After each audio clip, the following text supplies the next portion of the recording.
ஓம் நமச்சிவாய. வாக்கிய பஞ்சாங்கப்படி 6 கிரக சேர்க்கையில் சனியும் இடம்பெற்றிருக்கிறார்.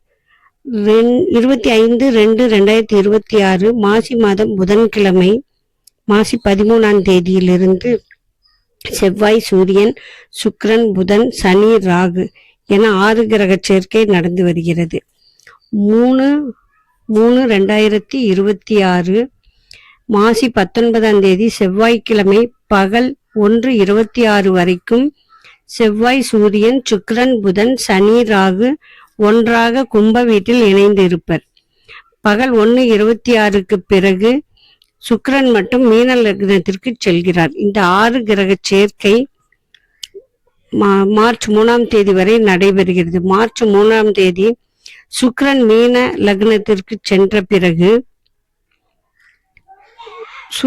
சந்திர கிரகணம் ஆரம்பமாகிறது.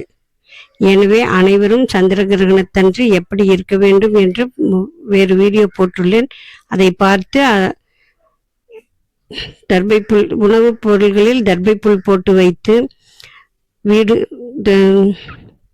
சந்திர கிரகணம் முடிந்த பிறகு வீடு கழுவி கோவிலுக்கு சென்று சாமி கும்பிட்டு நல்லபடியாக இருக்க இறைவனை வேண்டுகிறேன். ஓம் நமச்சிவாய.